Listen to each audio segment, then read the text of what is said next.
국가 공직자에 대한 부분 펼쳐놓으시고 성경 말씀 먼저 읽어보도록 합니다. 잠언서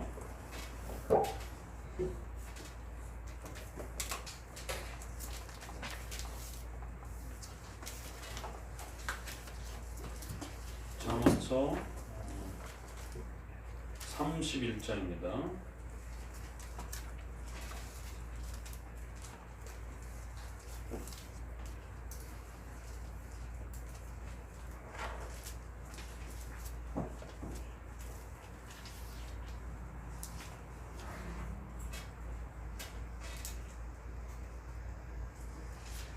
잠언서 31장 먼저 보도록 합니다. 루무엘 왕이 말씀한 바 곧 그의 어머니가 그를 훈계한 잠언이라. 내 아들아 내가 무엇을 말할꼬? 내 태선한 아들아 내가 무엇을 말할꼬? 서원대로 얻은 아들아 내가 무엇을 말할꼬? 네 힘을 여자들에게 쓰지 말며 왕들을 멸망시키는 일을 행치 말지어다.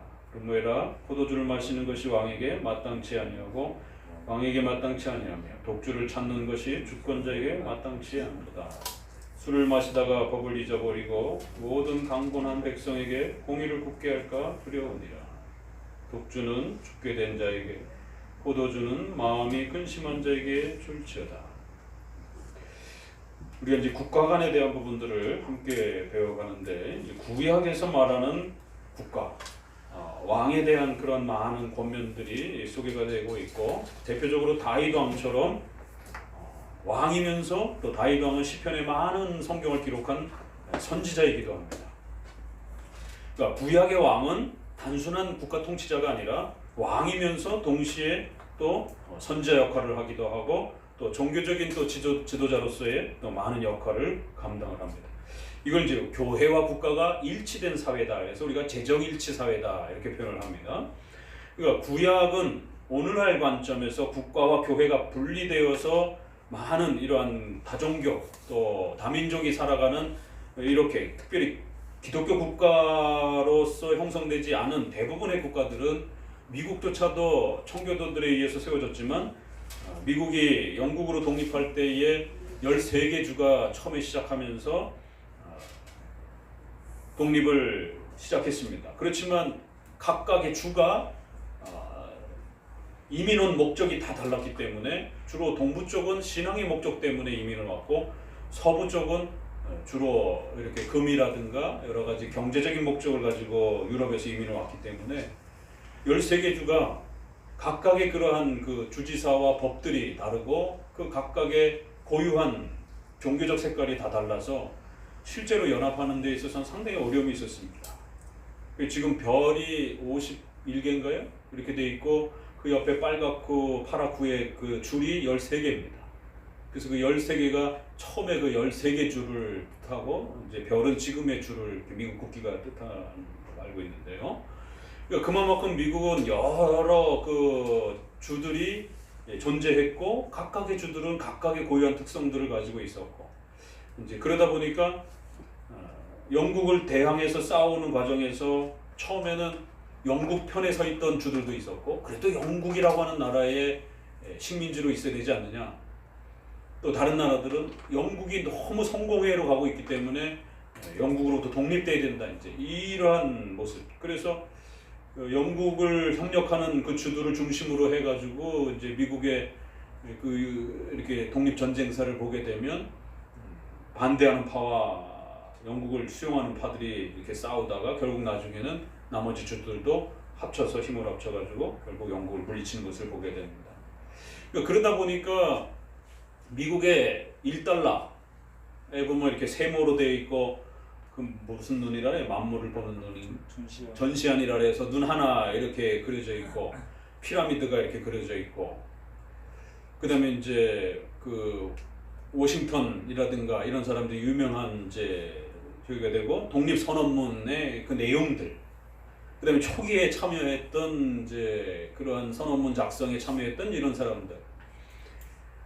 그러면 우리가 역사를 판단할 때 역사는 굉장히 복잡한 거기 때문에 물론 미국이 성경에 손을 얹고 지금도 대통령을 직을 수용하는 그런 독특한 기독교 문화를 갖고 있지만 그래서 독립선언서에 많은 기독교적인 문장들이 있어요.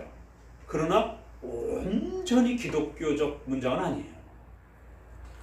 왜? 처음 출발할 때 그 주 자체가 모든 각 주들이 종교적 목적으로 이민을 온 민족들이 아니었기 때문에 살아남기 위해서 정치적 목적을 가지고 연합을 했고 연방국가라고 하는 형태를 취한 과정에서 좀 더 기독교인들을 중심으로 한 사람들이 단결력을 가지고 종교적 목적으로 이민을 왔기 때문에 이거 아니면 죽는다라고 하는 각오로 만약에 영국이 지배하면 또다시 성공의 카톨릭 지배 아래 들어간다라고 하는 강력한 그런 독립적 의식이 있었기 때문에 더더욱 단결을 갖고 정치적인 연합을 행사를 했습니다. 그러다 보니까 돈 목적으로 온 사람들은 그렇게 느슨하지 않습니다. 이쪽이나 저쪽이나 돈만 잘 벌게 해주겠다라면 어떤 정치적 국가 위정자도 별로 그렇게 신경 안 쓰는데 기독교인들만이 유독 죽기 살기로 독립에 대한 부분들의 열망이 강렬했고, 그러니까 독립선언서도 주로 기독교인들이 많이 참여를 했고 또 그 과정에 많은 위정자, 초기 위정자들도 기독교인들이 많이 주도한 건 사실이에요. 그래서 미국의 정치제도의 이러한 기본 굵직굵직한 부분에도 성경책에 손을 얹고 대통령이 되는 이러한 아주 전 세계에서 독특한 그런 문화의 대통령 취임식이 있기도 한 나라이기도 합니다. 그러나 초기 역사를 보게 되면 완전히 기독교적 목적을 가지고 시작된 나라가 아니기 때문에 어쩔 수 없이 일반 철학적인 또 불신자적인 그런 안목들이 들어가 있는 겁니다. 이걸 종합적으로 봐야지. 그러니까 이걸 세대주의적 관점, 문자주의적 관점, 역사도 단편적으로만 보는 거예요. OX로만 보는 거예요. 모든 거를. 이게 이원론입니다. 이게 영지주의. 영적인 건 좋은 거고 육신적인 건 더러운 거고. 이런 식의 이원론이 계속 모든 세계관을 지배를 하게 되면 내 편, 네 편 이렇게 나누게 되고, 이게 정치로 들어가게 되면 조선시대 당쟁 싸움하면서 죽이는 겁니다. 상대편을. 그나마 지금은 정치를 통해서 생각과 정치적 의견이 다른 사람을 죽이지 못하도록 법으로 이렇게 보호하고 있으니까. 그래서 입헌민주주의 국가라고 하는 게 이렇게 좋은 겁니다. 과거에는 그냥 죽이는 거예요. 정치적 생각이 다르면. 내란이 일어나는 거고. 지금 뭐 순위파 무슨 파 해가지고 이 이슬람 쪽에 리비아부터 시작해서 이라크 뭐 끊임없이 시리아도 그렇고 내전 때문에 수만 명 수십 명씩 죽어나가잖아요. 그나마 우리가 법 테두리 안 했기 때문에 우리가 남북의 이런 전 세계 유일한 분단 국가가 이 순위파 뭐 시아파 이렇게 해갖고 내란을 벌이고 있는 이들 뭐 보다 더 훌륭해서 그런지 아십니까? 우리도 이번 선거 지나면서 야 진짜 6.25 시대 이랬겠구나. 같은 하늘 아래에서 너하고는 같이 못 살아. 전라도 사람하고는 같이 못 살아. 경상도 사람들. 전라도 사람들은 다른 사람들하고 다 살아도 경상도 애들하고 못 살아. 이게 지역 간의 갈등, 이념적 갈등 이런 부분들이 굉장히 무섭구나. 기독교인들끼리도 더 처절하게 싸우는 이런 예수 그리스도의 피도 이제 소용이 없는 이제 크리스찬들끼리 진보와 보수로 나눠져 가지고 진보 애들은 다 불신자의 지옥가. 언제 칭의론이 그렇게 바뀌었는지 언제 칭의론이 믿음으로 구원받는다가 언제 진보 정치를 하면 다 지옥 간다로 바뀌었는지. 그러니까 또 저쪽에서도 이 구구 보수주의자들 꼴통들 저희 다 지옥 가는 자들 이런 식으로. 어제 8.15 광복절을 또 보면서 저도 속으로 한편으로 마음이 아프고 속도 상하고, 지난번에 역사 학교에서 학생들을 데리고 전라도 이쪽으로 쭉 군산으로 해가지고 선교 탐방, 선교지 탐방을 쭉 돌아보는데 그 안익태 또 안창호 이런 분들 그 유적지를 이렇게 돌아보면 다 기독교인들입니다. 근데 음악에 워낙 뛰어난 분들이기 때문에 그 당시에 미국에 가서 이렇게 유학을 하고 공부를 하고 이런 게 쉽지 않잖아요. 그 시절에 그렇게 공부를 해서 그들의 그 음악적 그 역사가 어떻게 평가돼야 될 것인지에 대한 참 이건 쉬운 일이 아닙니다. 그런데 우리나라 사람들은 조선시대의 이런 흑백 논리, 유교 논리에다가 기독교적인 또 이런 근본주의적인 세대주의적인 이원론이 플러스가 됐기 때문에 또 거기다 또 한국 사람들은 자기 생각을, 남자들은 자기 생각을 말을 잘 못하잖아요. 그냥 무조건 군대 문화다 보니까 까라면 까 이런 식의 문화이기 때문에 세모를 말을 못하는 거예요. 제 생각은 이게 어디, 네 생각이 어디 있어 이제 이런 식의. 그러다 보니까 우리 한국 남자들은 삼중고의 아주 극단의 초극단의 이원론을 이게 알게 모르게 늘 갖고 사는 것이에요. 그러니까 교회도 그런 문화를 살짝만 건드려주면 성도들을 결집력을 훨씬 더 이렇게 끌어낼 수가 있는 겁니다. 정치도 그런 거를 살짝만 건드리면 얼마든지 결집력을 끌어낼 수 있는 거예요. 그러나 그걸 사용하는 지도자는 가장 악한 지도자입니다.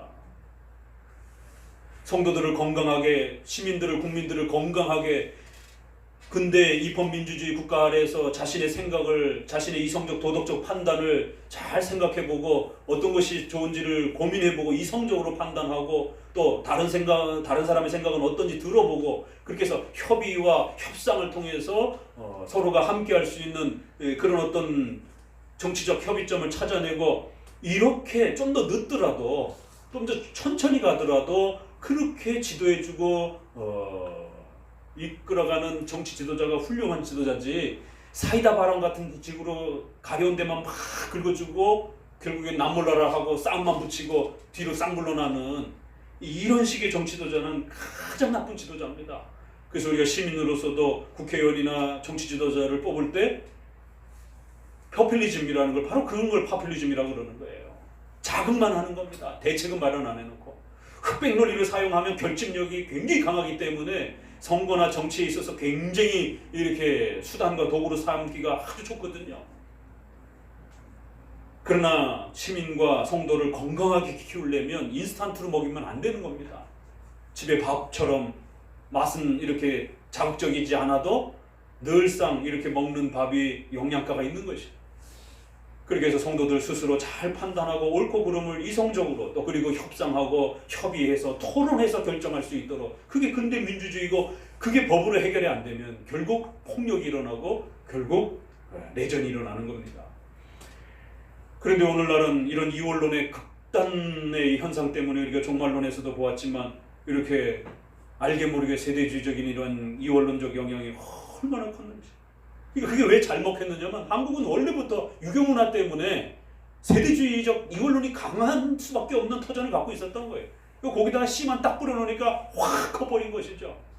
그런데 이제 저처럼 정통 개혁파 신앙을 가르치는 일반은총, 그래서 우리가 국가, 가정, 사회 이런 부분에 있어서 일반적으로 하나님이 베푸신 그런 은혜들을 우리가 존중하고 학교, 병원, 교육, 문화, 예술 이런 부분에 있어서 특별히 죄악된 것이 아닌 부분에 대해서는 우리가 존중을 하고 또 그런 것들을 우리 크리스찬들이 사용하는 것에 대해서 전혀 죄의식을 느끼지 않고 오죽하면 초창기에 은행 제도가 나왔을 때 은행을 이용하면 죄악이다라고 왜요? 성경에 이자를 받지 말라라는 문자가 있으니.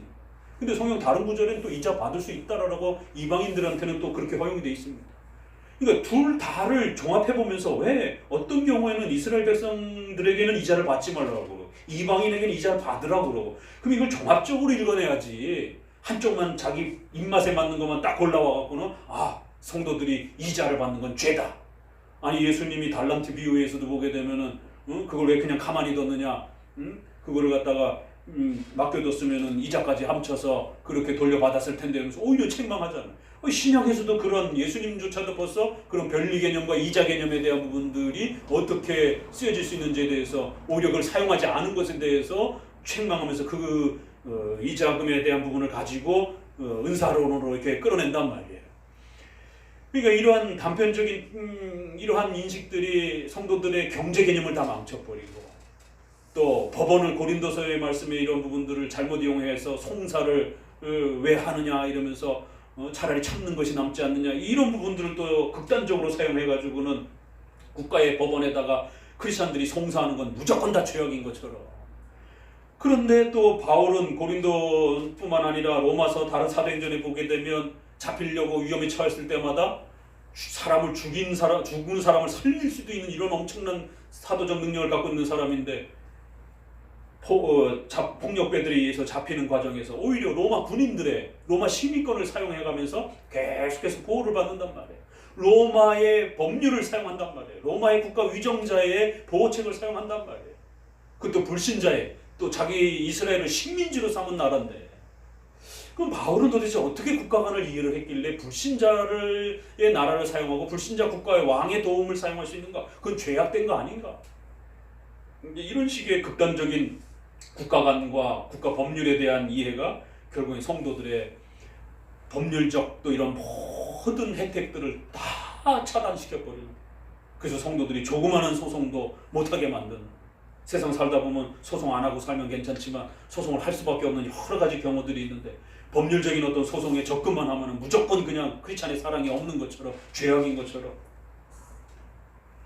그 세상 사람도 자기 재산과 가정과 회사를 지키기 위해서 열심히 법률적 소송을 해서 자기 권리를 찾고 자기 밑에 있는 사람들을 돌봐주기 위해서, 그들의 재산과 삶을 보호해주기 위해서 그렇게 많은 법률적 논쟁들을 통해 가지고 자신들의 가족들을 보호하고 임금을 보호하고 그러는데, 크리스찬들만 바보예요. 소송만 하면 무슨 큰 죄를 범하는 것처럼 우리 크리스찬들은 참아야 된다, 그리스도의 사랑으로 다 이해하고 다 피해를 받아야 된다. 아니, 자기만 피해를 당하는 건 뭐라 안 그러죠. 그러나 자기가 오너이면 자기 밑에 있는 종업원들과 이 수많은 사람들이 굶어 죽고 피해를 당하는 거, 돈이 월급을 못 받아가지고 길거리로 나앉는 거는 그건 어떻게 할 겁니까? 그러니까 이런 사랑에 대한 극단적인 이원론이 결국에는 세상 사람들도 그렇게 안 사는데, 크리스찬들만 잘못된 이원론, 잘못된 국가론 때문에 국가의 제도와 이러한 법률을 사용하는 걸 아주 극단시 혐오하는 이러한 세계관과 자세들을 한국에 만들어 놓은 거죠. 그러니까 법률적 소송을 너무 남발해도 문제지만 그걸 마치 극단적 죄악으로 사용해서 단 하나의 소송도 겁을 내는 이러한 부분 모두가 다 잘못된 것이죠. 성경은 둘 다 경고를 하고 있는 것이죠. 그러니까 이런 법률적인 그런 문제들, 또 학교 교육 이런 부분들, 왜 기독교만 되면 자꾸 이 사이비 이단들이 애들을 자꾸 학교를 못 나가게 하는가? 이게 왜냐면 세뇌를 시키기 위해서. 일반 학교 교육을 받게 되면 사람이 성장을 하고 도덕적 판단을 하게 되고 근대 문명에 대한 이 인식을 갖고 분별을 하게 되잖아요. 그렇게 되면 사이비를 비판할 수가 있게 된단 말이에요. 그러니까 정치나 종교도 역사로 2000년 동안 그 유명한 교훈이 있잖아요. 절대로 독재를 하려면 시민과 성도들을 교육시키지 말라. 문맹, 무지로 만들어 놔야 샤머니즘으로 독재하기가 쉽다.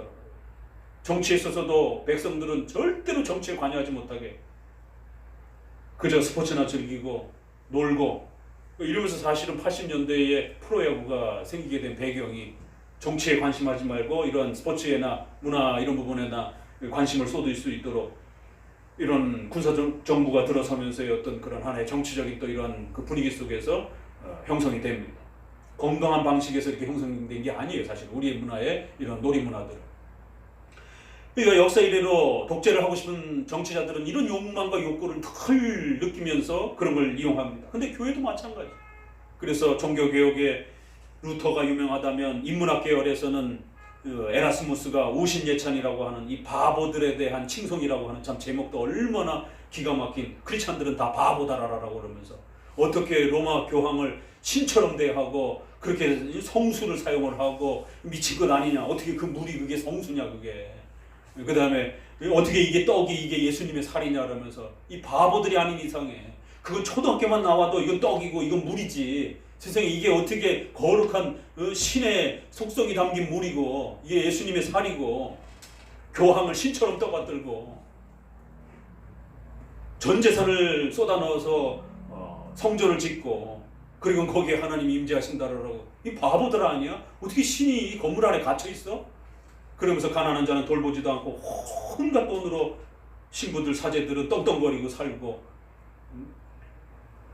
건물을 휘황찬란하게 짓는데 성도들은 비도 가릴 수 없는 그러한 허술한 집에서 제대로 된 양식도 먹지도 못하면서 굶어 죽고 있는 이러한 정말 폭력적인 종교의 모습을 보면서 가톨릭 성도들은 다 바보들이라고, 우신예찬이라고 하는, 바보들을 더 높이 칭송한다라고 하는 인문학자로서 그 시대의 이 어리석은 무지함과 백성들의 샤머니즘적인 그런 모습들을 아주 강하게 책망을 하면서 인문학적 종교 개혁을 하고, 루터는 종교 개혁을 한 것입니다. 그래서 처음엔 둘이서 같이 힘을 합쳐서 개혁을 하다가, 에라스무스는 학자예요. 그래서 신약 헬라어 최초의 그 헬라어 사본을 모아가지고 헬라어 또 성경도 내기도 하고, 그걸 루터가 사용해서 또 독일어 번역도 하기도 하고. 그런데 이제 믿음으로 구원받는다라고 하는 부분에서 루터는 더 나간 거고, 에라스무스는 그렇게 카톨릭을 비판해 놓고는 또 자기도 그래도 여전히 카톨릭 신앙 안에 머무르려고 하는 이러한 차이 때문에 결국에는 서로 나중에는 등을 집니다. 자, 이렇게 교육, 의료, 또 법률, 경제 많은 부분들에 있어서 국가와 관련돼서 움직여지는 이런 많은 부분들을 죄악시하고 디모데서에 있는 것처럼 결혼과 음식을 더럽게 취하고 악하게 말하는 자들은 그건 귀신의 가르침이다.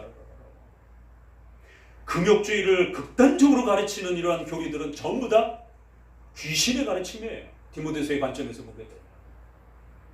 근데 여러분들 안에도 세대주의와 이 이원론이 얼마나 무섭게 뼛속까지 스며들어 있는지 아십니까? 그래서 개혁교회 설교가 들으면 굉장히 불편한 거예요. 저처럼 이렇게 일반 은총의 이런 소중한 가치를 이야기하면 신 목사님은 좀 널널하다. 엄격하게 이렇게 죄악이라고 말하지 않는다라고. 그렇게 보이는 겁니다.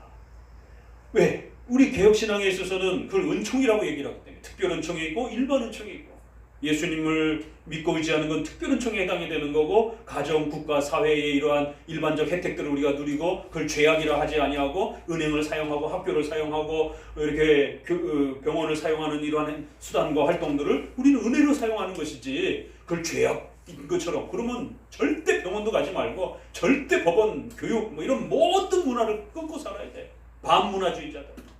이 제세례파가 바로 그렇게 반문화주의, 그래서 산속에 들어가고 살고 자기들끼리 모여서 공동체 농사 짓고 살고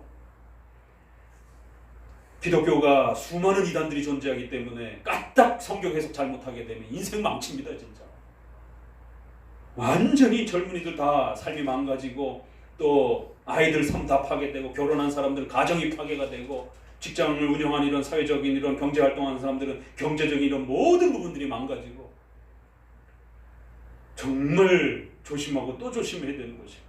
그래서 우리 웨스트민스터에서는 이처럼 국가라는 것을 우리가 어떻게 이해해야 되는 것인지 국가에서 운영되어지는 수많은 이러한 여러 가지 국가적 시스템들을 우리가 어떻게 활용하고 어떻게 사용해야 되는 것인지 대놓고 죄라고 해도 안 되고 또 그렇다고 자유주의자들처럼 마치 천국과 구원이 사회복지, 인권 이런 걸 만들어가는 것처럼 그렇게 또 적용해도 안 되는 것입니다. 국가가 무슨 파라다이스처럼 이 땅에 절대 평등의 사회를 우리 한번 이루어봅시다. 조국 씨는 그러한 소중한 이런 사회주의적 가치를 갖다가 남용하고 악용한 그러한 변질된 자본주의가입니다. 제 말이 아니고 진중권 씨의 말입니다. 진중권 씨. 야, 우리 사회에 이렇게 생각하는 사람도 있구나. 국가를 통해서 절대 평등의 사회가 이루어질 수 있다라고 생각하는 사람이 있구나. 우리 기독교적인 죄론을 떠나서 일반 철학적으로 성선설, 성악설 뭐 이럴 때 인간이 모두가 선하게 살 수 있고 인간이 모두가 똑같이 잘 살 수 있고 똑같이 평등하게 살 수 있고 야, 그런 세계관을 그런 나라를 꿈꾸는 사람들이 있구나 진짜. 공산주의자들만이 1, 2차 세계대전 때 그런 게 아니라 오늘 우리 시대에도 비록 무력적인 공산주의는 아니라 할지라도 그래서 요즘에 최근에 그거를 문화 막시즘, 네오 막시즘 이렇게 좀 세련된 막시즘이라고도 이렇게 표현을 하고 신막시즘이라고도 이렇게 표현을 합니다. 과거에는 폭력적인 가진 자들 거를 죽여갖고 나눠 갖는 이런 평등론의 무력 평등론을 주장했다라면 이제 그게 세계대전을 통해서 이게 어렵다라는 것을 이제 깨닫고 민주주의, 자본주의가 훨씬 더 퍼져나갔지 않습니까? 그러다 보니까 그 세계관을 아직 버리지 못한 사람들이 이건 우리가 방법론에서 잘못된 거야. 원칙론에서는 올바른데 사회주의가 원칙론에서는 올바른데 방법론이 틀린 거야. 그러니까 방법을 좀 더 점잖게, 방법을 좀 더 세련되게 하면 얼마든지 그 고유한 가치는 절대 평등이라고 하는 가치는 얼마든지 훌륭한 가치야. 이거 진중권 씨가 지난번 무슨 정치 강연회에서 그대로 하는 거예요. 뉴스에서 나온 겁니다. 저는 그 강연을 듣는 소름을 돋았어요. 이야, 저렇게 생각하는 사람들이 있구나 정말. 저걸 듣는 젊은이들이 얼마나 혹할까? 저걸 듣는 가난한 자들이 얼마나 혹할까? 그런데 절대로 그런 세상은 오지 않습니다. 절대로 그런 평등은 인류 역사가 존재한 이래 단 한 번도 없었습니다. 구제, 기부는 있을 수 있어도 가진 자가 자기의 모든 것을 똑같이 나눠 갖는 그런 세상은 단 한 번도 없었어요. 공산주의 사회에 있어서도 그거를 표로 내세우고 부르짖었던 막스, 레닌, 수많은 엥겔스 이러한 그 사회주의를 부르짖었던 그들의 나라에서도 단 한 번도 그런 실천이 이루어지지 않았습니다. 오히려 기득권자들이 더 많이 권력과 돈을 움켜잡고 그 소수의 사람들이 더 많은 권력을 독점하는 것이 인류 역사인 겁니다. 근데 아직도 그 책에서나 나오는 그런 절대평등의 사회를 꿈꾸고 있는 사람도 있구나. 저걸 젊은이들이 듣고 만약에 빠져버리면 어떡하는가. 그래서 대기업에 대해서, 대형교회에 대해서, 물론 대형교회 문제가 많아요. 그래도 하나님의 교회로서 같이 자리를 갖고 있으면 우리가 함께 존중하면서 가야 될 자리가 있는 겁니다. 대형교회는 무슨 사회적 악이요, 교회적 악인 것처럼 이렇게 몰아세우면 안 된다는 것이죠. 작은 교회든 큰 교회든 그 시대의 교회로서의 그 자리가 있는 것인데, 대자만 들어가면 다 그냥 적폐처럼 이렇게 막 공격을 하게 되면, 이름에 대자 들어가도 적폐로 몰릴라네. 대형교회, 대기업, 대형 프랜차이즈, 대형 자본가, 대자만 들어가면 아무튼 대형 아파트, 대형 차량 몰고 다니면 무조건 다 적폐처럼. 그래서 더 가진 것에 대한, 더 누리는 것에 대한 아주 혐오적인 이러한 부분들이, 그렇게 되면 어떤 일이 벌어지면 전부 다 다양 평준화가 일어납니다. 그럼 나중에 다 같이 가난해지는 이런 방식으로 평정이 되지, 다 같이 잘 사는 방식으로 이렇게 이루어지지 않나요? 만약 그런 세상이 왔으면 인류 역사에 전쟁이 없었죠. 전쟁이란 결국 누구가 더 가지려고 하고 누군가 더 소유하려고 하는 인간의 이러한 욕망이 표출이 되면서 수많은 전쟁들이 일어나는데, 세상에 어떻게 절대평등의 파라다이스 같은 그런 세상이 올 거라고, 그러면서 절대평등의 이 고유한 가치는 옳은데 방법론이 틀렸다라고. 그러니까 우리가 세련된 형태로 다시 한번 시도해보자. 아니 1, 2차 세계대전에 그렇게 시험해보다가 전 세계가 두 쪽이 나고 전부 다 멸망할 뻔했는데 그걸 다시 한번 또 해보자라고요. 그렇기 때문에 이렇게 이원론의 이러한 극단적인 이러한 내 편, 네 편, 옳고 그름의 이러한 부분들을 너무 지나치게, 기독교의 진리가 아닌 것을 너무 진리처럼 이렇게 X로 접근을 하게 되면 이건 전부 다 이원론입니다. 예수 그리스도와 기독교 성경 말씀만 OX지 나머지는 OX가 없어요. 서로의 생각들이 있는 건데, 부부지간에도 어떻게 OX를 따집니까? 서로가 의논하고 서로의 생각들을 합쳐가면서 살아가는 것이지. 자, 그럴 때 이제 항상 조심해야 되는 것은, 우리가 이렇게 뼛속 깊이 이원론에 대한 그런 큰 의식들이 사로잡혀 있어서 조금만 이렇게 그러한 이원론적인 주제가 시원하긴 하지만 그건 우리 인스턴트 같은 식품이어서 자꾸 먹게 되면 몸이 상한다라는 거예요. 그 증거를 여러분 스스로 확인해 보세요. 그래도 내가 많이 벗어난 것 같은데, 이렇게 생각하세요? 그럼 어디 한번 대답해 보세요. 교회 안에서 돈 얘기하기 참 쉽지 않아요. 저희 교회가 그래도 일반은총을 가지고 8계명 도둑질하지 말라 가지고 열심히 성도들에게 돈에 대해서, 성경적 돈의 개념에 대해서 이렇게 훈련하고 가르치고, 티타임 때라든가도 이렇게 같이 토론도 하고 SNS도 토론도 하는데도 목사님이 주식 얘기하고 펀드 얘기하고 막 성도들에게 이렇게 권면하면 잘 듣고 반응하는 성도들은 괜찮은데, 뭐야 이게 왜 목사님이 펀드 얘기하고 주식 얘기를 하고 있지? 신앙 얘기 들으러 왔는데, 이런 오해가 있을 수 있다라는 거예요. 아직도 이렇게 자연스럽게 얘기하기는, 경제가 이렇게 막 요동치고 막 이럴 때는 성도들이 경제적 지식도 약하고 이러기 때문에 까딱 한번 투자를 잘못했다가 전 재산이 날아가기도 하고, 지금 아파트 막 난리잖아요.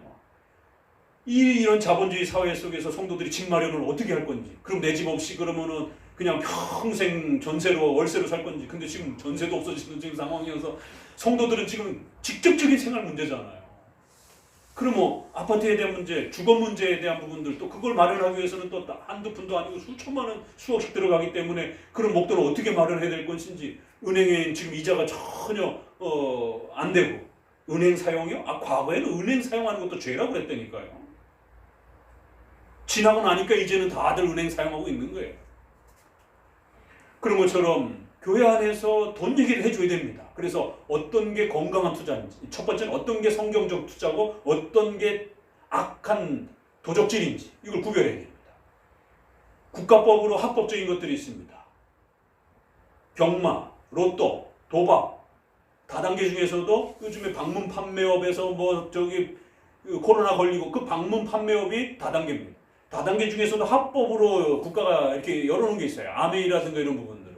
과거에는 불법이었기 때문에 그거 가지고라도 좀 이렇게 성도들에게 경고를 하고 다단계 빠지면 안 된다라고 경고를 했는데 최근엔 또 합법화시키니까 또 합법적이지 않느냐 이렇게 또 핑계를 대면서 이렇게 교회 안으로 자꾸 침투해 들어와요. 이번에도 코로나에 감염됐던 교회 하나가 목사님이 다단계 가가지고는 이렇게 연결을 시켜서 뭐 이렇게 루트가 이렇게 연결이 되더라고요. 그 교회 안에서 하나님이 우리를 부자로 만들어 주십니다. 어떻게 해요? 다단계를 하면 이제 이런 식이 되는 겁니다. 참 이 사기꾼 목회자들, 정말 이 악한 목회자들. 그래서 성도들 일반 상식적으로도 다단계 갖고 돈 번 사람이 없습니다. 우리 주변에. 그 한두 명 맨 꼭대기에 있는 그 사기꾼들 한두 명 빼놓고는. 상식적으로도 다단계 사기라고 하는 사회적 이러한 합의가 있는데 하물며 교회 안에서 기독교인 안에서 더 다단계를 마치 하나님의 경제 원리의 복인 것처럼 이렇게 해서 하나님이 도와줄 것처럼 그렇게 수많은 성도들의 재산을 잃게 만드는 그런 일들을 하고 있어요. 그러니까 이런 경제적인 활동 부분에서 잘못된 거, 합법적일지라도 기독교인으로서 국가법이 허락해도 안 되는 게 있어요. 성경적으로 죄악된 것도 있어요. 그렇기 때문에 걸러낼 줄 알아야 된단 말입니다. 그러나 또 국가법으로도 합법적이고 성경적으로도 괜찮은 부분들이 있습니다. 이런 부분은 얼마든지 또 우리가 찾아내야 되는 겁니다. 주식이 처음 나왔을 때 주식이 죄입니까? 이게 엄청난 신학적 주제였습니다. 경제 원리에서 주식이라고 하는 개념이 이제 새로 경제 속에서 세워졌기 때문에 지금 이제 비트코인 죄입니까? 이런 질문이 나와요. 비트코인이라고 하는 어떤 이 신기한 어떤 형태의 또 이 경제 개념이 이제 새로 창출되다 보니까 이거를 교회 쪽에서는 어떻게 봐야 되는지 이제 해석을 해 들어가야 되는 겁니다. 그런 것처럼 경제 부분에 대해서 교회 안에서 성도들의 자립을 어떻게 도와줄 것인지 반국가적인 그러한 경제활동들 또 반기독교적인 이러한 경제활동 이거는 조심해야 됩니다. 그럼 어떤 하나님의 도와주시는 경제활동은 어떤 것인가?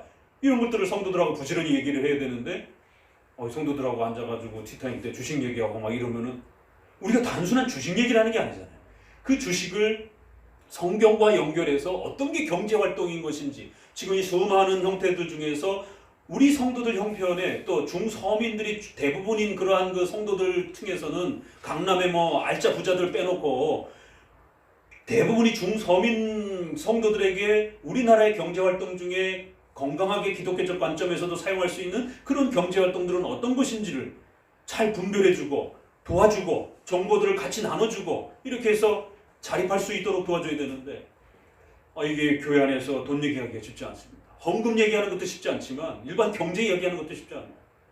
그래도 이제 경제 얘기는 조금 그래도 이렇게 늘상 제가 그래서 일부러 얘기를 꺼내는 겁니다. 화두를 던지고 그래서 우리 성도들이 그 대화의 토론에 참여할 수 있도록 그러면 처음에는 이렇게 마음에 이렇게 혹시나 하고 마음에 담아두었던 것이 목사님이 이야기를 끌고 가고 다른 성도들이 막 참여해서 얘기를 하면 자기도 한마디 거들게 되고 이게 나쁜 게 아니구나 괜찮은 거구나 이러면서 경제에 대한 이야기 또 자기 생각 이야기 또 그러다 보면 자기 집안의 지금 경제적인 어떤 형편에 대해서도 함께 나누면서 도움을 받을 수 있는 또 다른 여러 분야의 전문가들이 있으니까 그럼 이렇게 한번 해보세요. 서로 이렇게 도움을 주고받을 수도 있는 것이고 그렇다고 해서 함부로 돈 빌려가지고 막 이렇게 성도들끼리 막 이렇게 차용증서 쓰고 막 이렇게 뭐 대투자하고 막 이러면 큰일 납니다. 그거는 목회자가 허락하는 것 아닌 것에 대해서 만약 그거 발각되면 큰 건진감입니다.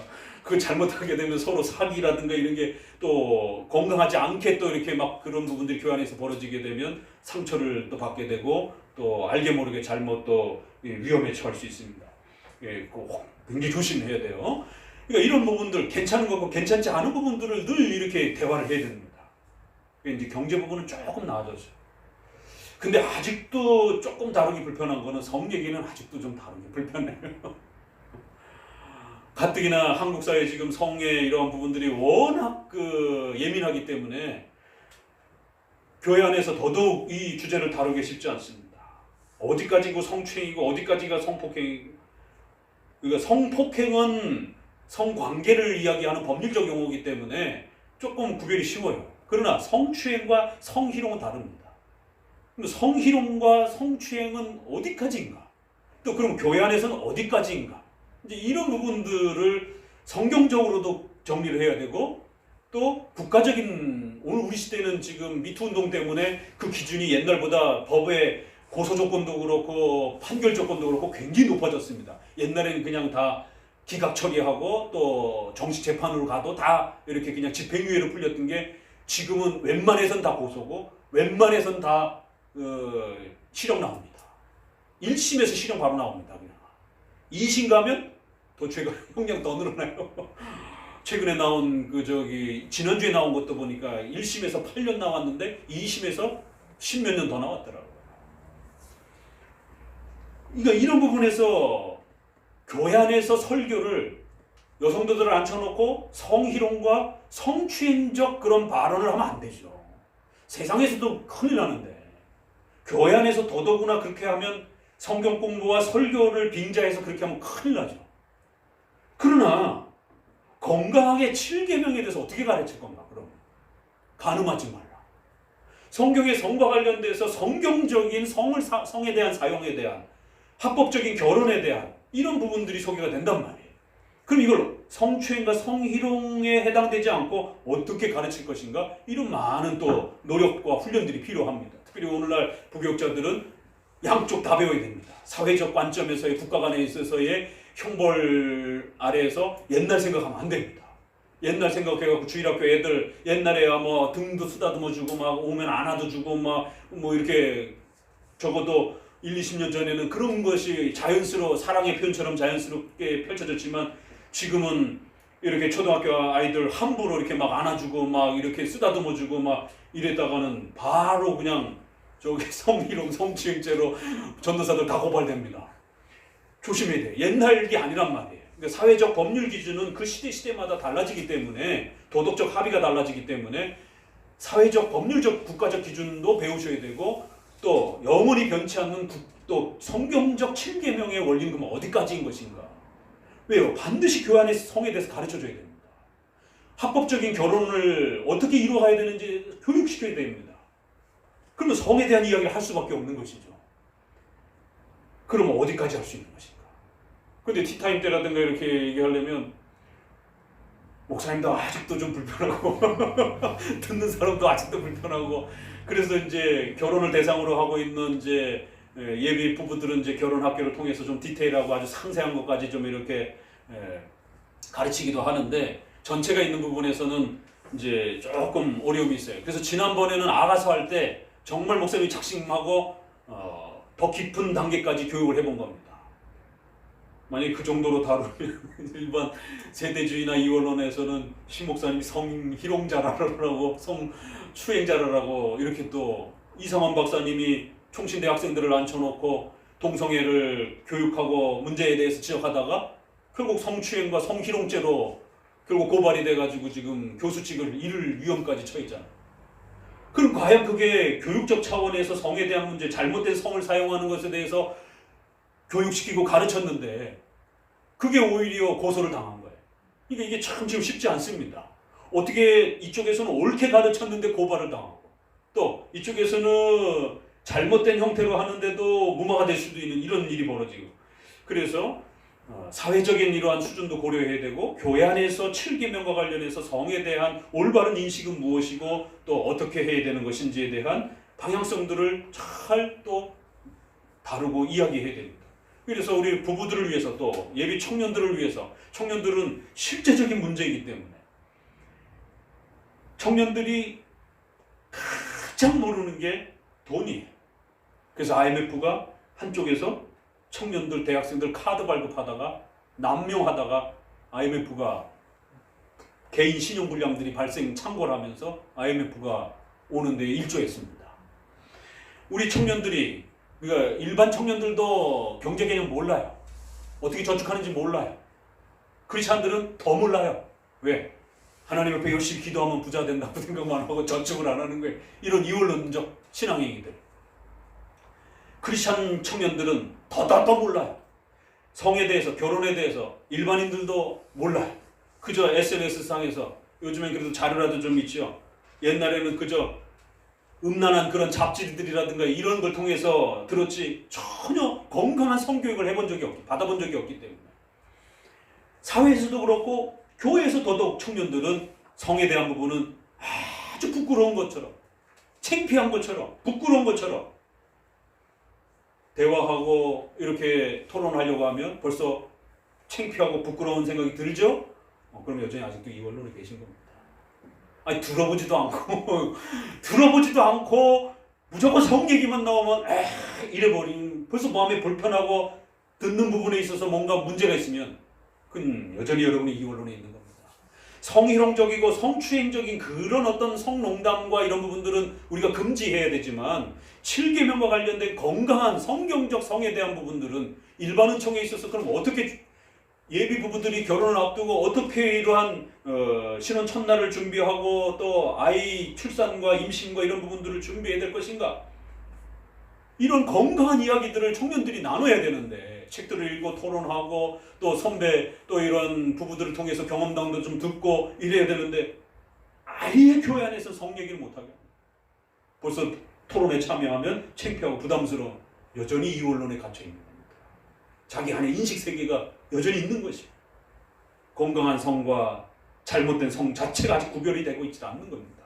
성 자체 얘기만 나오면 뭔가 깨림직하고 불편한 그럼 우리 성경 갖고 아무 얘기도 못합니다. 성경이 성에 대해서 얼마나 디테일하고 얼마나 많은 부분들을 이야기해요. 창세기 시작하자마자 그들이 벌거벗었는데 부끄럽지 않더라. 아니 왜 갑자기 쭉 나가다가 벌거벗은 얘기를 합니까?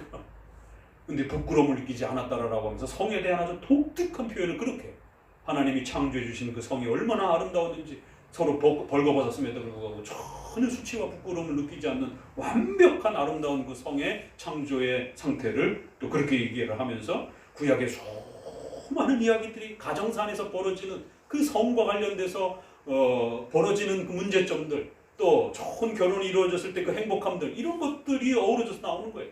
다윗과 바세바의 그러한 그 자기 부하의 아내를 취하는 이러한 과정에서도 다윗이라고 하는 그 훌륭한 왕이 결국에는 자기 부하의 아내를 그렇게 빼앗는 그런 과정에서 억지로 동침을 하고 또 자기의 자녀들이 암논이 배다른 다말이라고 하는 자기 여동생을 간음을 하는 이러한 성에 대한 이야기들이 그래놓고는 성폭력을 행하고 나중에는 자기 여동생을 헌시자 버리듯이 버리고 그러니까 여동생인 다말이 더 기가 막혀서 네가 나를 성폭행한 죄보다 더 심각한 죄는 나를 여성으로서 수치를 주고 버리는 거.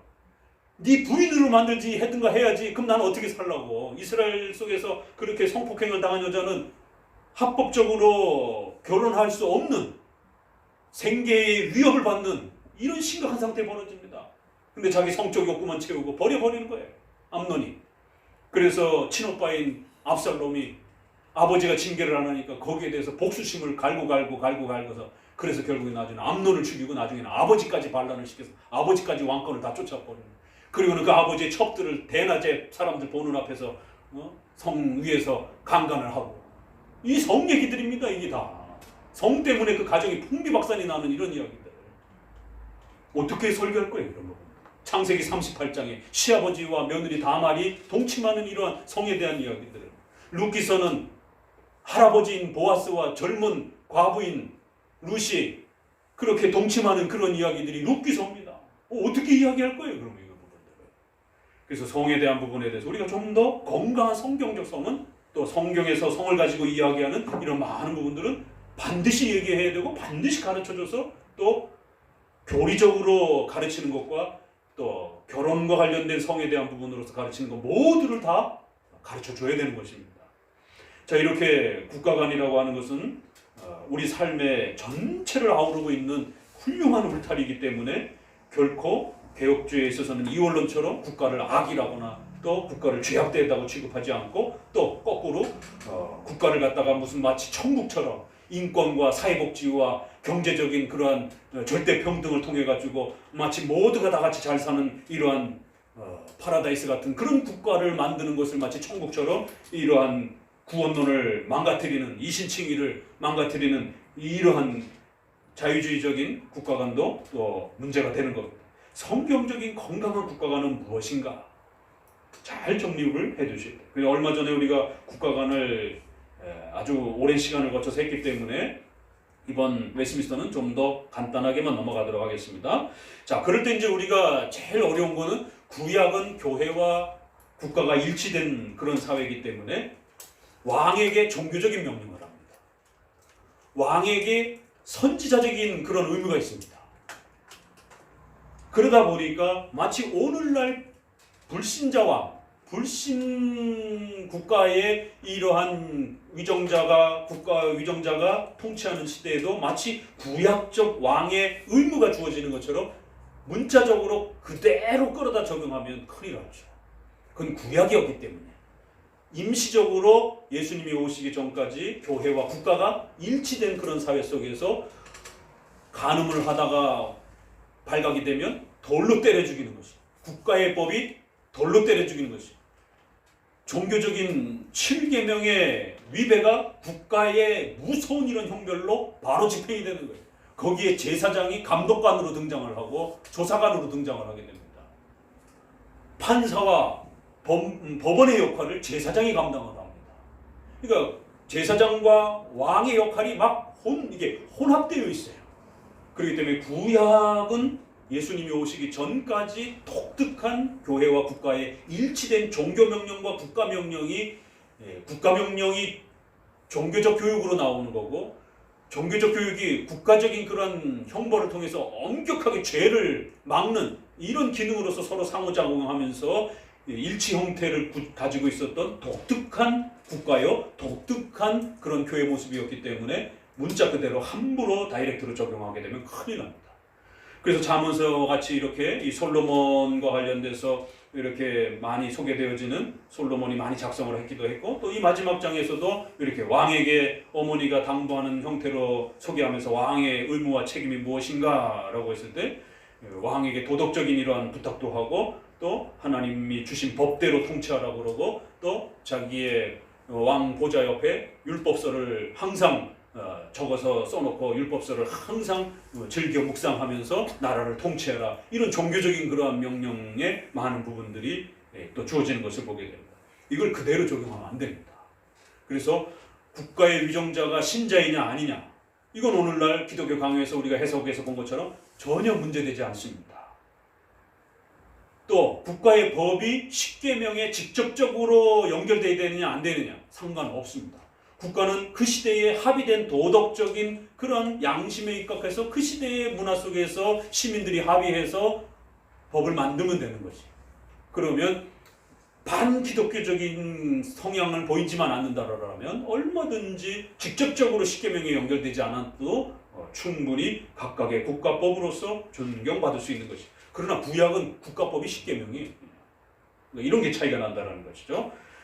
자, 그런데 신약은 또 정반대죠. 로마 나라라고 하는 불신자 나라가, 불신자 왕이 불신자 법으로 교회를 다스리는 그러한 신약의 또 독특한 국가와 교회가 완전히 분리된 이러한 사회 속에서, 그러면 또 신약은 어떻게 이해할 것인가? 신약으로 넘어가서 성경 구절만 봅니다. 로마서 13장, 유명한 로마서 13장 국가관과 관련해서 매우 유명한 구절이죠. 로마서 13장 있습니다. 각 사람은 위에 있는 권세들에게 굴복하라. 권세는 하나님께로 나지 않음이 없나니 모든 권세는 다 하나님의 정하신 바라. 그러므로 권세를 거스리는 자는 하나님의 명을 거스림이니 거스리는 자들은 심판을 자체하리라. 관원들은 선한 일에 대하여 두려움이 되지 아니하고 대하여 되나니 네가 권세를 두려워하지 아니하려니 선을 행하라. 그리하면 그에게 칭찬을 받으리라. 그래서 하나님의 사자로 표현합니다. 국가 위정자. 근데 바울이 말하고 있는 이 시대는 로마가 통치하던 나라, 불신자가 통치하던 나라입니다. 그렇기 때문에 국가와 교회가 분리되어 있는, 구별되어 있는 이런 시대에 국가 위정자들을 사탄이라고 그러지 않고 악이라 하지 않고, 적어도 로마라고 하는 국가를 우리가 어떻게 봐야 되는지에 대해서 불신자 왕이고 불신 국가이고 불신자들이 만든 법으로 통치되어가는 그런 사회에도 여전히 우리가 존중해야 된다는 것을 보게 됩니다. 그래서 이처럼 또 신자이고 십계명이 직접적으로 적용되던 그런 구약적인 형태의 국가관도 있지만 신약에서 보게 되면 또 이렇게 예수님이 오시고 난 이후에는 국가와 교회가 구별되었을 때 어떻게 또 국가를 대해야 되는지에 대해서 또 성경은 우리에게 존경하라라고 기본 원칙을 먼저 제시합니다. 베드로전서 국가와 관련해서는 이게 가장 대표적인 구절이니까 꼭 표시를 해두시고 기억하셔야 됩니다. 베드로전서 2장 13절입니다. 그래서 나와 정치적 색깔이 다른 그런 정부가 통치를 한다 할지라도 그들을 함부로 사탄의 무리라든가 그들을 함부로 적의 세력으로 이렇게 함부로 비난하거나 함부로 공격적으로 이렇게 하게 되면 잘못하면 내란죄에 해당이 될 수도 있고 종교적으로는 하나님이 사자로 세운 그러한 하나님의 권위를 침해하는 아주 심각한 죄에 빠질 수가 있게 됩니다. 그래서 여러분들에게 늘 당부하는 것처럼 아무리 정치적 색깔이 다른다 할지라도 함부로 다른 정치적 위정자를 갖다가 SNS상에서 그렇게 죄 이렇게 표현하거나 이렇게 표현하든가 이런 식의 농담은 국가 위정자의 명예를 실추한 아주 심각한 죄입니다. 그의 호칭과 직분을 존경의 표현으로서 잘 표현하면서 정책을 비판할 수는 있지만 그의 직분과 그의 명예를 함부로 비판하게 되면 악한 왕이든 또 불신자 왕이든 우리랑 정치 색깔이 다른 왕이든 하나님이 세우신 왕이라고 하는 또 국민들의 선거를 통해서 세워진 왕이라고 한다, 대통령이라고 한다라면 법률적 문제도 되고 신앙적 문제도 된다는 걸 명심하셔야 됩니다. 아주 SNS를 보게 되면 정말 보기 민망한 그런 그 표현들이 기독교인들이 아주 막 난무합니다. 더더구나 저도 보수적 성향을 갖고 있지만 정치 부분에서 이 극우적인 그러한 표현들의 지나침들 또 근데 이 극우적 성향을 보이는 분들은 또 대부분 이단들이 또 많아요. 이 공산주의를 싫어하는 또 이런 방향에서 그러다 보니까 사회적으로 더 아주 눈살을 찌푸리는 그러한 그 아주 극단적인 그러한 정부에 대한 그런 욕들이라든가 비아냥이라든가 조롱이라든가 그걸 아무렇지 않게 생각하고 정치적 양심의 무슨 언론 출판의 자유라 이런 식으로 이야기를 하는 겁니다. 아니요. 언론 출판의 자유로서는 존중될 수 있을지라도 기독교적인 원리에서 5계명에 입각하여 하나님의 사자라라고 로마의 왕을 하나님의 사자라라고 이렇게 구별하고 있는 로마서의 관점에서는 하나님 앞에 벌을 받을 수 있습니다. 명심하셔야 돼요. 나와 정치적 입장이 다르다 할지라도 그가 불신자라 할지라도 그가 로마의 왕이라 할지라도 하나님이 세우신 통치자다라고 로마서 13장은 말하고 있는 거예요. 베드로전서도 마찬가지. 베드로, 바울이 다 로마에 의해서 순교했다라고 일반 역사에서는 그렇게 알려져 있습니다. 네로에 의해서. 그래서 우리가 네로를 비판하고 네로의 정책을 비판할 수 있어도 네로의 직분과 네로의 그 자체를 비판해서는 안 됩니다. 그걸 구별할 줄 알아야 돼요. 그 베드로도 네로의 손에 의해서 죽은 그 베드로조차도 2장 13절에 뭐라고 얘기를 하나 봅시다. 13절 같이 읽습니다. 인간의 세운 모든 제도를 주를 위하여 순복하되 혹은 위에 있는 왕이나 혹은 악행하는 자를 징벌하고 선을 행하는 자를 포장하기 위하여 그의 보낸 방백에게 하라. 그 선행으로 어리석은 사람들의 무식한 말을 막는 것이다. 그렇기 때문에 자유하나 그 자유로 악을 가리우는 데 쓰지 말고 여러분의 양심, 언론의 출판의 자유를 가지고 함부로 위정자를 공격하는 데 사용하면 큰일 난다는 거예요. 신앙인의 자유를 가지고 또도 그런 이유로도 역시 위정자를 공격할 때도 조심하셔야 된다는 거예요. 신앙의 자유와 언론의 자유라고 하는 것은 그렇게 악용하고 남용하라고 준 게 아니라는 거예요. 무사람을 공경하고 형제를 사랑하며 하나님을 두려워하고 왕을 공경하라. 그러면서 사환들아 범사에 두려워하라 라고 하면서 애매히 고난을 받아도 하나님을 생각함으로 오히려 참으라는 거예요.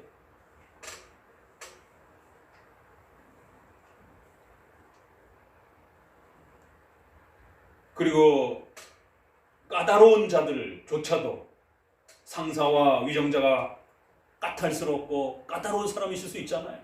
그래도 참아야 된다는 거예요. 그게 이유가 되는 게 아니라는 겁니다. 핑계가 될 수 있는 게 아니라는 거예요. 여긴 더 자세하게 아주 우리가 핑계 될 수 있는 그런 조건까지 다 끄집어다가 신자라고 해서 상사를 깔봐도 안 되고 같은 신자라고 깔봐도 안 되는 것이고 또 너무 까다롭고 까탈스러운 사람이라고 해서 그 이유 때문에 윗사람을 오징어 씹듯이 그렇게 씹고 욕하고 이러면 안 된다라는 겁니다. 직장생활 하시면서도 조심하셔야 돼요. 그의 정책에 대해서 반기독교적인 어떤 행동들에 대해서는 정당하게 비판할 수 있어요. 그러나 그렇지 않는 주제들에 대해서는 하나님이 세우신 여러분의 윗사람이라는 것을 명심하셔야 돼요. 일반 직업상의 윗사람이라고 하는 건 일반 세상 사람들의 기준인 거고 우리 크리스천들에게 있어서는 그 사람을 누가 세우냐면 하나님의 섭리 가운데 그렇게 세운 것이에요. 세상에 많고 많은 사람 중에 수십억의 그 사람들 중에 왜 그 까탈스러운 사람을 여러분의 직장에 여러분의 집계 라인에 상사로 하나님이 딱 세워놨을까요? 그걸 우연이라고 보십니까? 그럼 아직도 섭리를 잘 모르시는 거예요. 바로 당신 때문에 그 위에다 세우는 거예요. 당신 훈련시키려고 하나님이. 그런 하나님의 섭리적 목적을 이해한다면 함부로 윗사람을 까다롭다라고 해서 원망하고 불평하고 그러시면 안 된다는 거예요. 자, 하나만 더 봅시다. 사도행전. 우리가 과거에 다 봤던 부분들이죠. 사도행전 4장 19절. 외우기도 쉬워요. 사도행전 4장 19절, 5장 29절 이렇게. 이거 좀 외워야 됩니다. 이런 부분들은. 13장 1절, 2장 13절 베드로전서. 사도행전 4장 19절 같이 읽어봅니다. 베드로와 요한이 대답하여 가로되 하나님 앞에서 너희 말 듣는 것이 하나님 말씀 듣는 것보다 옳은가 판단하라. 반기독교적이고 복음을 전도하지 말라고 하니까 그럴 때는 유정자들한테 반드시 저항해야 됩니다. 지금은 또 거꾸로 차별금지법, 동성애, 낙태법, 십계명과 관련된 기독교의 윤리적 정체성을 허물 수 있는 엄청난 법들이 지금 쏟아지고 있는데 목회자들이 다 침묵하고 있어요. 신학 교수들이 자신들의 그러한 그 인사 고가 때문에 또 승진 때문에 전부 다 침묵하고 있어요. 총신대 이상원 교수님이 동성애의 부분들을 죄로 지적하고 수업 시간에 그거를 지적했더니만 페미니스트와 관련된 그런 학생들이 중심에 돼갖고 교수를 고발해갖고 직을 잃어버릴 위기에 지금 재판을 받는데 교수들이 침묵하고 있어요. 세상에 총신대 교수들이.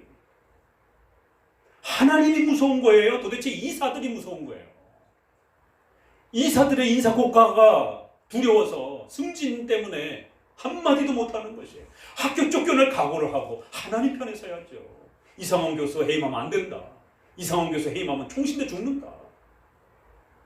하나님이 총신대 버린다. 미국의 프리스턴 하나님이 버린 것처럼 하나님이 지난 100년 동안 총신대를 지켜줬고 보수 교단으로서 모든 이단들은 총신대에서 나온 겁니다. 이단 분별은.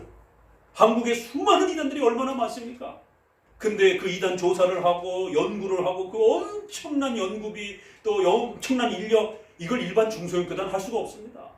수천만 원 수억을 들여서 그 연구진을 마련하고 뭐 교수님들 안식년 마련해가지고 이단들 등장을 하게 되면 그 이단들 전부 연구해가지고 매년 발표해서 한국교회 성도들이 이단에 빠지지 못하도록 그 방향타 울타리 역할을 해준 것이 바로 총신대였던 것이에요.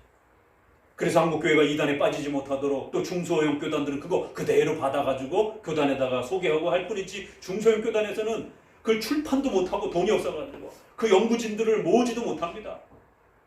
그래도 합동의 총신대 정도 되니까 그런 엄청난 자금 교수들을 전부 다 휴직시키고 오로지 그 연구에다가 월급 줘가면서 연구시킬 수 있는 그런 힘과 저력이 있었던 것이에요. 근데 지금 총신대가 위태위태하고 동성애를 죄로 지적했던 교수가 직을 잃고 오히려 침묵하는 교수들은 승진을 하고 하나님이 총신대 버릴 수 있다는 걸 왜 생각을 못합니까? 이사들이 두려운 게 아니라 하나님을 두려워해야 되는데 반기독교적인 법률, 반기독교적인 정책들이 나오게 되면 반드시 신학자들이 제일 먼저 앞서서 방향을 잡아줘야 됩니다. 이게 죄인지 아닌지 일선 목회자들도 신학 교수들에게 도움을 청하잖아요. 그래서 목사, 교수, 장로 이런 직분의 구별이 있는 것 아니겠습니까?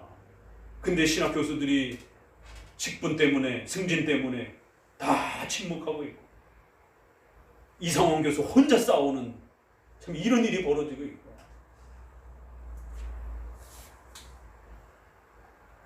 결국 저항일 때는 저항해야 됩니다. 저항해야 하나님이 살려줍니다. 국가는 항상 요한계시록의 짐승처럼, 바다에서 올라온 짐승처럼 그 독재적 권력을 가지고 백성들을 자신의 권력에 이용하려고 늘 그런 욕망에 사로잡혔기 때문에 까딱만 잘못해도 결국 반기독교적인 정책과 반기독교적인 자세를 가지고 교회를 핍박하는 이런 역사가 수도 없이 있었던 것입니다. 그렇기 때문에 우리가 국가를 존경해야 되지만 항상 그 국가가 반기독교적 정책을 가지고 주일 성수와 교회의 이런 이신칭의와 교회의 존립을 위협하게 되면 반드시 저항해야 됩니다. 목숨을 걸고 저항해야 됩니다.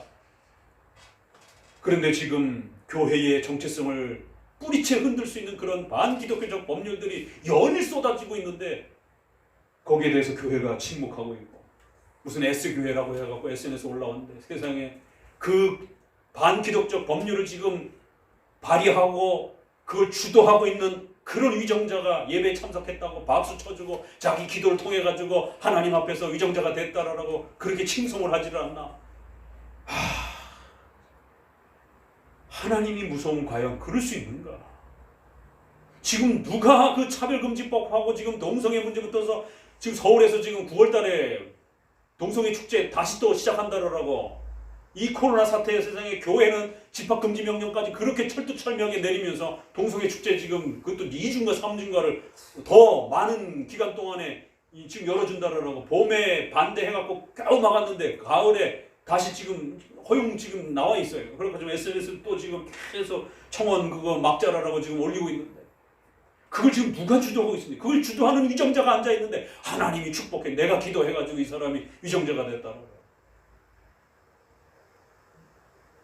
하나님이 무서운 줄 아셔야 됩니다. 교회를 지금 파괴하는 이 무서운 법을 지금 그 위정자들이 그 지금 정당과 거기 속해 있는 사람들이 지금 발의해가고 있는데 저항하지 못하고 책망하지 못하고 오히려 아부하고 있고 눈치 보고 있고 너희 말을 듣는 게 옳은지 하나님 말을 듣는 게 옳은지 너희 편에 서는 게 옳은지 하나님 편에 서는 게 옳은지 판단하라라고 그러면서 너희 말을 못 듣겠다라고 저항하잖아요. 자 5장 29절 한번 들고 또 잡혀옵니다. 거부하니까 29절 베드로와 사도들이 대답하여 가로되 사람보다 하나님을 순종하는 것이 마땅하다. 우린 절대로 반기독교적인 법률에 대해서 수용할 수 없다는 거예요. 차별금지법부터 시작해서 정의당이 가장 적극적으로 지금 발의하고 계속 연구법 발의하고 NCCK에서 교회 연합회에서 차별금지법 통과시키라고 강력하게 지금 성명서를 내고 있습니다. 이 미쳐 돌아가고 있지 않는 이상 교회의 이름을 가지고 특히 이렇게 말할 수가 있습니다. 제가 웬만해서 욕 안 하는데 정의당이야 정치하는 사람들이니까 자기들의 정치적 욕망을 위해서 그럴 수 있다 쳐요. NCCK는 교회 연합회잖아요. 그래서 교회도 보수교회와 진보교회가 있다는 겁니다. 교회를 파괴하는 법을 교회 스스로 만들자라고 그 난리를 치고 있어요. 지금 예수 그리스도 외에도 다른 데도 구원이 있다라고 버젓이 그렇게 고백하는 그러한 성명서 WCC 성명서에 함께 참여하지를 않나.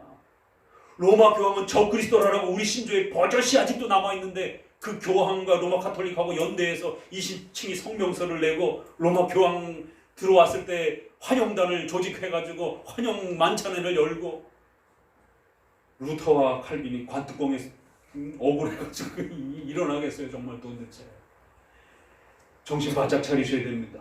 자, 그래서 국가는 구약과 신약을 조심해야 되고 구약은 일치사회였기 때문에 신약은 분리사회였고 그래서 우리가 정교 분리라고 하는 걸 기본 원칙으로 삼는 신약의 기본 개념을 가지면서 구약을 봐야 돼요.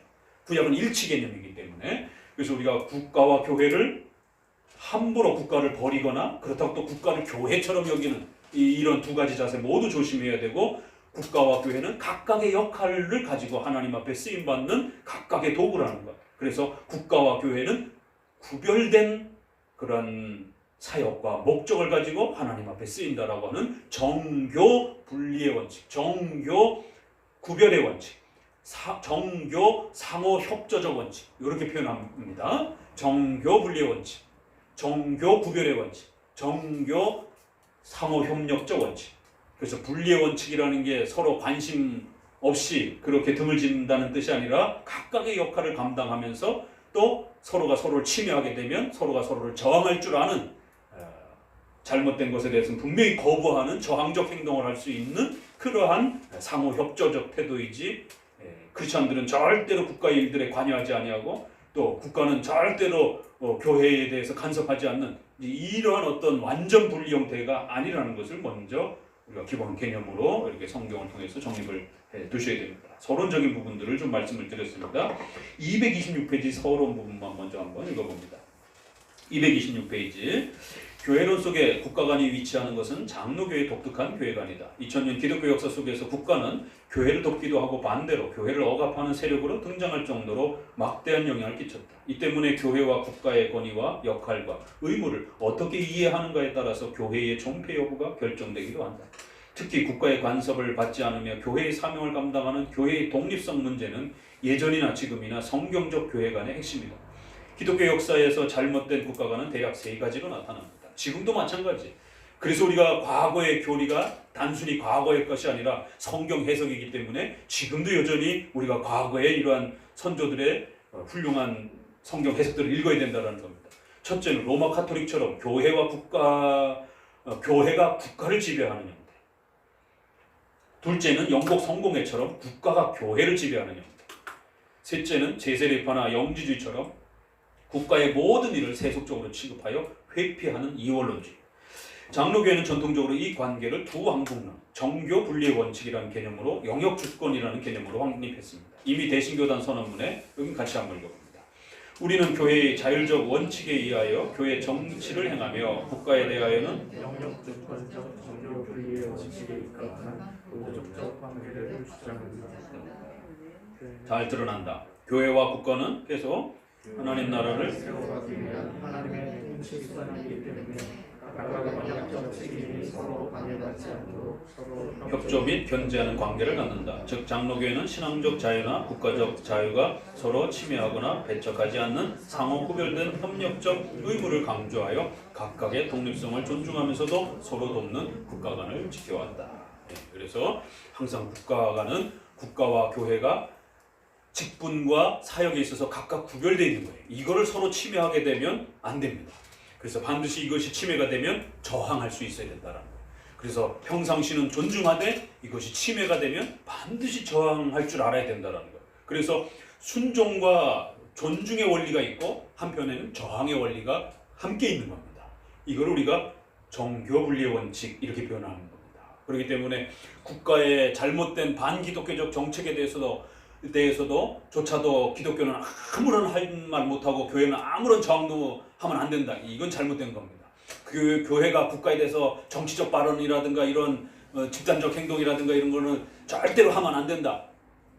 이거는 제세례파의 국가관입니다. 장로교는 잘못된 건 지적하고 하나님 앞에 진노를 받을 수 있기 때문에 또 교회의 독립성을 지키기 위해서라도 반드시 저항해서 관여해서 국가가 함부로 교회 일에 간섭하지 못하도록 분명히 목소리를 내줘야 됩니다. 그래서 지난번에 제가 사랑의 교회 당회장 사건 터졌을 때도 저는 사랑의 교회 가서 단 한 번도 강의한 적도 없고 거기에서 무슨 후원금을 받아본 적도 없고 사랑의 교회 아무런 관련이 없습니다. 사랑의 교회는 더더욱 한국교회 안에 많은 문제가 있습니다. 대형교회로서의 책임을 제대로 감당하지 못한 그런 많은 문제가 분명히 있는 건 사실이에요. 그럼에도 불구하고 당회장을 결국 법원에 재판을 통해 가지고 당회장직을 판사가 중지시키고 임시 당회장을 결국 판사가 정하는 이 초유의 대한민국 근대 국가의 70년 만에 국가가 당회장을 세우는 초유의 사태가 벌어졌어요. 노회가 임시 당회장을 세웠습니다. 판사가 금지시켜버렸어요. 기각시켜버렸어요. 저는 교단도 다르고 그 교회에 아무 상관이 없음에도 불구하고 그 교회의 문제로 끝나는 게 아니라 그게 신뢰가 첫 스타트가 되면 앞으로 모든 교회마다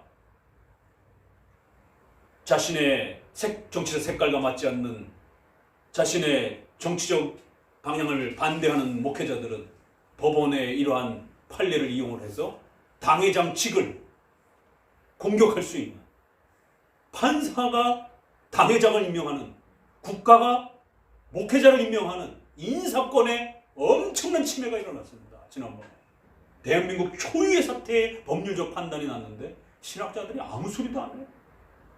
저만 몇 마디 칼럼 썼다가 얼마나 욕을 먹었는지.